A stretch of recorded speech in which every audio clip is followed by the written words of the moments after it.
안녕하세요, 2학년 여러분. 벌써 금요일이 왔네요. 자, 오늘 할 수업은 세계 무역 동향에 대해서 배우겠습니다. 매번 선생님이 뭐 이게 국제 상무 가르치지만 뭐 세계 무역 동향은 항상 바뀌는 거니까 그때그때마다 교과서에 있는 내용하고는 좀 배울 내용은 그 세상의 흐름과 상관없이 교과서에 나오는 가장 이렇게 포괄적인 내용을 설명해주고 현재 우리나라의 이 무역 동향은 어떻게 되는지 알려드리겠습니다.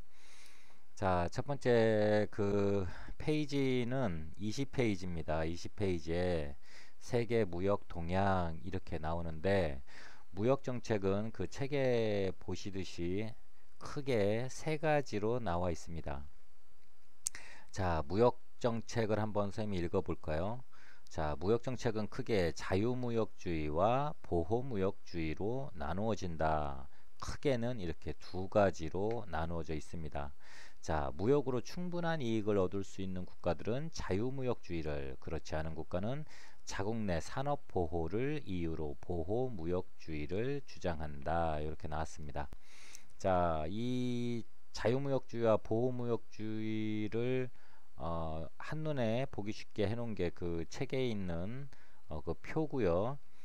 쉽게 설명을 해서 자유무역주의는 무역을 자유롭게 한다는 뜻입니다. 보통은 우리나라가 그 다른 나라랑 많이 체결한 FTA가 있겠죠. 자, 그리고 보호무역주의는 무역을 보호하겠다. 무슨 무역을? 우리나라의 그 산업을 보호해서 우리나라 안에서 하겠다. 그러니까 자유무역주의는 보통은 이제 능동적이고요. 보호무역주의는 조금 수동적입니다. 자, 그 우리나라 같은 경우에는 무역이 이 경제 성장을 이끄는데 아주 중요한 역할을 하고 있습니다. 그래서 우리나라는 무역을 못하면 사실 나라가 망할 수도 있습니다. 그 이유는 우리나라가 가진 이런 자원이나 이런 것들이 많지 않기 때문에 예를 들어서 우리나라가 이제 자동차를 만든다. 그런다고 했을 때 이걸 만드는 재료 같은 거를 우리나라에서 다 할 수가 없죠. 그러니까 이제 뭐 철강 같은 건 우리나라에도 그래도 꽤 나지만 그 외에 뭐 다른 뭐 전자기기를 만드는 거라든지 아니면 합금을 만드는 거라든지 아니면 뭐 내장재 자동차에 있는 이런 것들을 다 만들 때 그런 재료들을 다 우리나라 안에서 수급을 할 수가 없기 때문에 외국에서 수입해서 가지고 옵니다. 그래서 그거를 가공해 가지고 만들어내죠. 그래서 뭐 시트도 만들어내고 머리를 받치는 헤드레스트 같은 것도 만들어내고 앞에 있는 플라스틱도 만들어내고 이렇게 만들어서 자동차를 완성시켰을 때 우리나라 안에서만 팔면 수익이 안 나겠죠. 그러다 보니까 외국에다가 수출을 해야 되는데 그 다른 외국 뭐 A, B, C, D 여러 나라가 있겠죠. 그 나라에도 물건을 판매하는데 그 나라가 자유무역주의를 표방하고 있으면 우리가 수출하기가 좀 더 수월하고 그 나라에서는 우리나라 A라는 만약에 나라가 있으면 A라는 나라가 우리나라는 우리나라에서 자동차를 만들어서 우리나라 안에서만 쓰고 그냥 말겠다. 그래서 다른 나라 거는 필요 없다. 이렇게 됐을 때는 그 나라는 보호무역주의를 표방하고 있기 때문에 우리나라에서 자동차를 수출하기가 쉽지가 않습니다. 그래서 이제는 FTA는 그 나라하고 자유롭게 관세 같은 것도 좀 낮게 하고 장벽을 많이 낮춰서 자유롭게 무역을 하겠다. 요런 계약 같은 건데요. 유럽 같은 데하고도 우리는 FTA가 체결이 되어 있습니다. 그래서 그렇게 서로 계약을 하면 서로 쉽게 물건을 수출하고 수입할 수 있는 상태가 되는 것이죠. 우리나라 예를 들면 현대자동차 같은 경우에는 지금 우리나라 안에서 팔리는 자동차 대수보다 외국에 팔리는 자동차 대수가 훨씬 많습니다. 그래서 이런 그 미국에도 현대자동차 공장이 있고요. 근데 이제 문제는 우리나라 이제 그 자동차 구매를 하는 사람들의 불만은 왜 외국은 더 튼튼하게 만들고 가격도 더 싸게 해주고 하는데 우리나라에서 왜 이렇게 비싸게 팔아먹냐, 자국민을 무시하는 거냐, 뭐 이렇게 나오기도 하지만 일단 현대 같은 데는 우리나라 시장만 보고 물건을 만들지는 않는다. 전 세계를 대상으로 물건을 만든다. 이렇게 보시면 되겠습니다. 그러면 신보호무역주의는 뭐냐? 그 중간에 책 중간에 표를 보시면 자유무역주의는 영국을 중심으로 시작됐다고 이렇게 나와 있어요. 보호무역주의는 미국과 독일에서 시작을 했고, 자, 근데 신보호무역주의는 주로 어디서 하냐? 선진국에서 시작을 했다고 나왔습니다. 어떤 나라 하나가 정해져 있는 게 아니고 선진국에서 시작을 했다고 나오네요. 어, 그럼 이 신보호무역주의는 뭐냐? 보호무역주의는 보호무역주의인데, 그러니까 보호무역주의라는 건 자기 나라를 지키기 위해서 주로 하는 무역인데, 어, 그래도 이 현대 사회가 보호무역주의만 해서는 자기 나라의 성장률을 높일 수 없습니다. 그러다 보니까 보호무역은 하되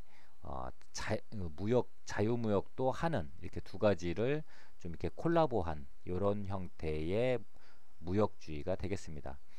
그래서 지금 그 내용이라는 부분에 보면 자유무역주의는 관세 장벽과 수입 제한 등의 장벽을 철폐했다. 그러니까 이런 것들을 없앰으로 해서 자유롭게 무역을 하는 거고, 보호무역주의는 관세 부과, 그러니까 외국에서 1,000원에 팔리는 것들이 우리나라에 1,000원에 들어오면은 잘 팔리기 때문에 관세라는 거를 매기게 되죠. 그래서 이거를 한 15만 매기면 1,000원이 1,010원 되죠. 그 들어와서 잘 팔릴 수 있겠죠. 근데 이거를 들어와서도 우리나라에서 안 팔리게 하려면 1,000원인데 관세를 뭐 500원 이렇게 매겨버리는 겁니다. 그럼 1,500원이니까 우리나라에서 잘 안 팔리는 거죠. 그런 식으로 해서 잘 안 팔리도록 해서 수입의 양을 조절하는 겁니다. 그래서 관세 부과와 수입 억제 등의 장벽을 구축해 놨다. 이렇게 해놓고 신보호무역주의는 이 관세 부과 말고도 비관세라는 장벽을 조치를 해서 어떤 물건이 들어올 때 처음에는 뭐 이렇게 들어오는 걸 봐서 잘 팔리는지 안 팔리는지 이렇게 보다가 비관세 장벽 같은 걸로 막아가지고 좀 가격을 올린다든지 이렇게 해서 자국 내의 산업을 보호하는 이런 형태를 띠게 되는 겁니다. 그래서 현재의 뭐 무역의 종류는 이 셋 중에 뭐 어떤 걸 딱 꼬집어서 할 수는 없지만 그래도 가장 늦게 생긴 게 이 신보호 무역주의다 이렇게 이해하시면 되겠습니다. 맨 밑에 보면 유치산업이라는 게 있는데 이건 책의 왼쪽에 있어요. 왼쪽에 있는데 이런 것들은 조금 알고 지나가는 게 좋을 것 같아서 선생님이 요 밑에 넣습니다. 자, 유치산업은 뭐냐? 장래의 성장이 기대되지만 지금은 국가가 보호해주지 않으면 국제 경쟁에서 살아남을 수 없는 산업이다. 이렇게 나왔습니다. 우리나라는 지금 코로나19로 인해서 이 진단키트 이런 것들이 지금 굉장히 유명해졌죠. 근데 이런 산업은 이제 바이오 산업 쪽에 들어가는데 바이오나 의학 뭐 이런 쪽에 들어가는데 우리나라는 그래도 전 세계적으로 조금 선진국 대열에 있습니다. 사실 동양에서 가장 선진국이라는 일본조차도 진단키트가 없어서 지금 난리가 난 상황이고, 우리가 선진국이라고 말하는 미국도 빠르게 진단키트를 확보하지 못해서 감염자 수가 늘어나고 이런 일들이 지금 현재 벌어지고 있잖아요.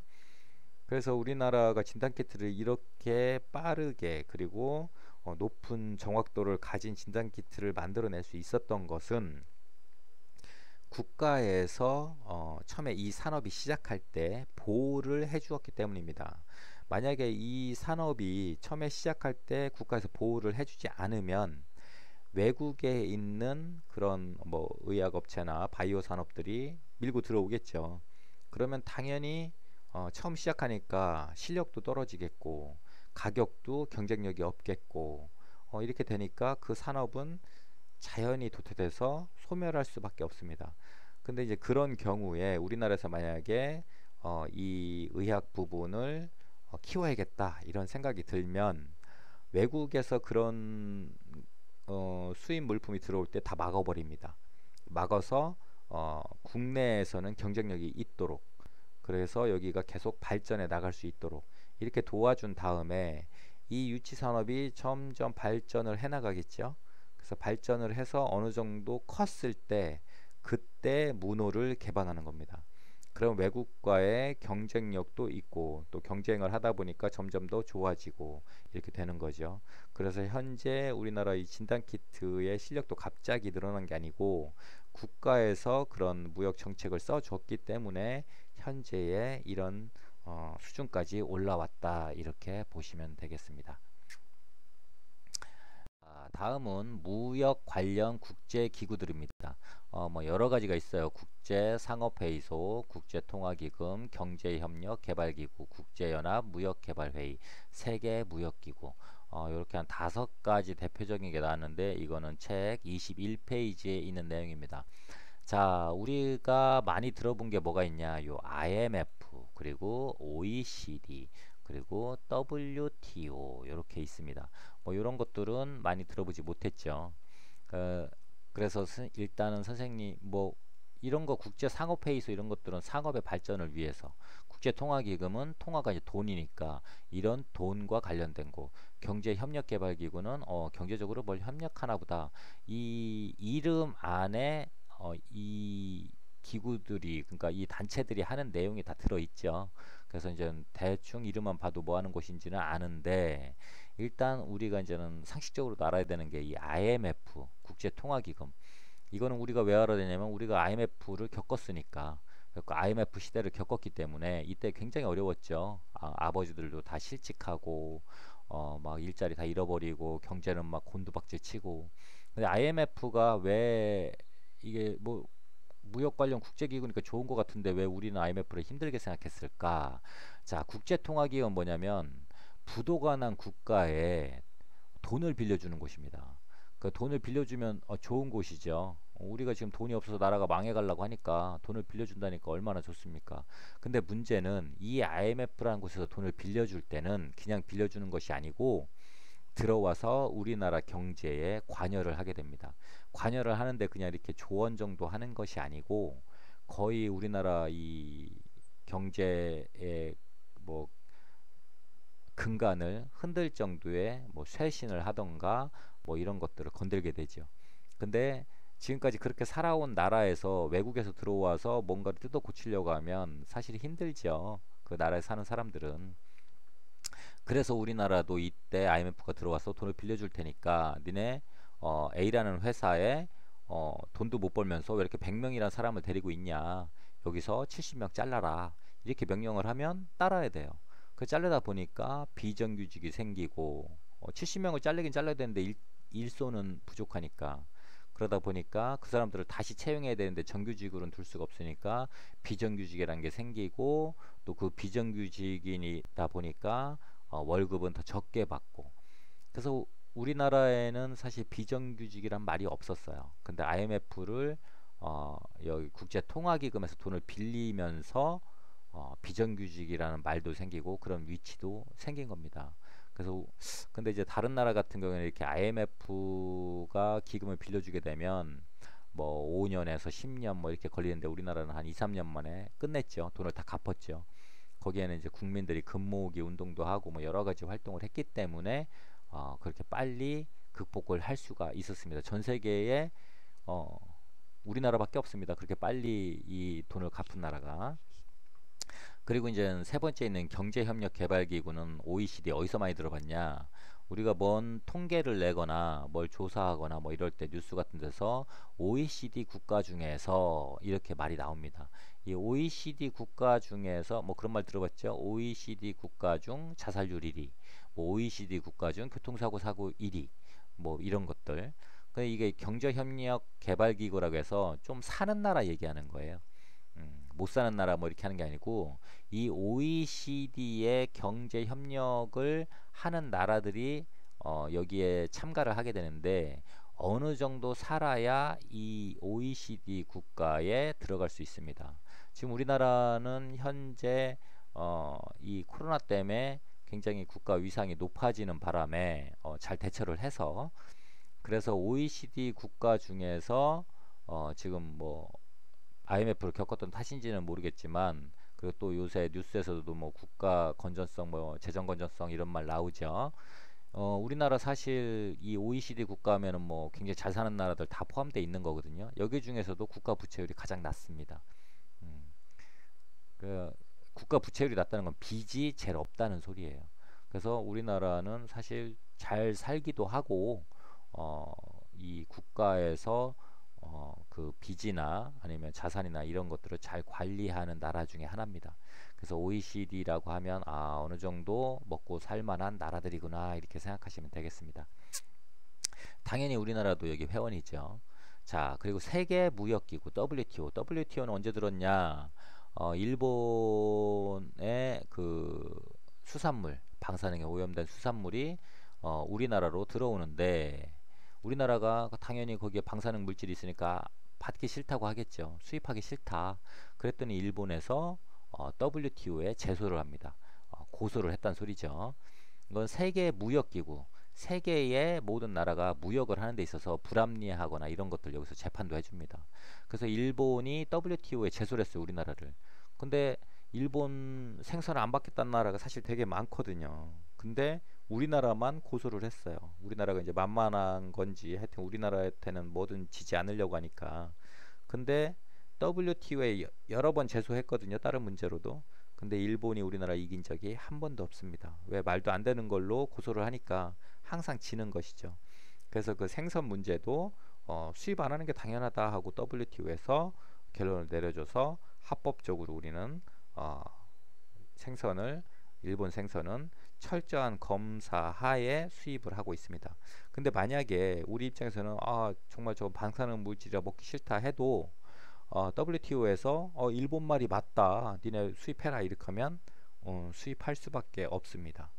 막 그게 싫다고 해서 우리 그럼 안 해 이렇게 하면 세계 무역기구는 여러 나라가 다 가입돼 있기 때문에 그 나라들이 니네 왜 이런 룰을 지키지 않아 니네하고는 거래 못하겠어 하면 자연적으로 망해가겠죠.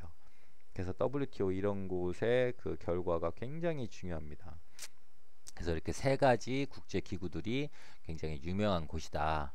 자, 여기 덤핑이라는 말이 나옵니다. 덤핑.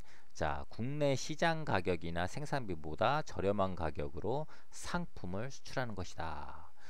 뭐 반덤핑 과세 뭐 이런 말들 막 쓰는데 이 덤핑을 하게 되면 이거는 외국에서는 철저하게 감시를 하고 조사에 들어갑니다.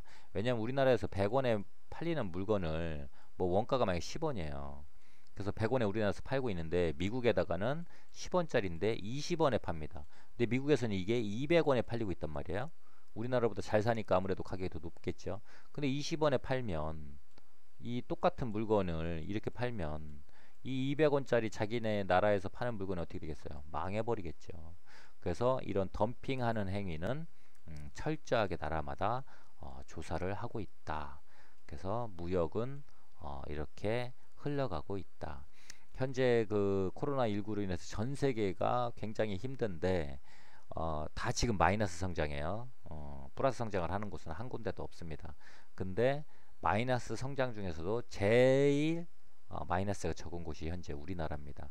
그만큼 지금 굉장히 선전하고 있고 국가에 있는 공무원들이나 대통령들이 굉장히 노력해서 최대한 손해를 안 보게 하고 있는 것이죠. 이런 나라에 사는 것을 자부심 가지고 열심히 공부하면서 자랑스럽게 생각해야 됩니다. 자, 오늘은 여기까지 하고 마치겠습니다. 오늘 국제상무도 열심히 하셨고요. 수고하셨습니다.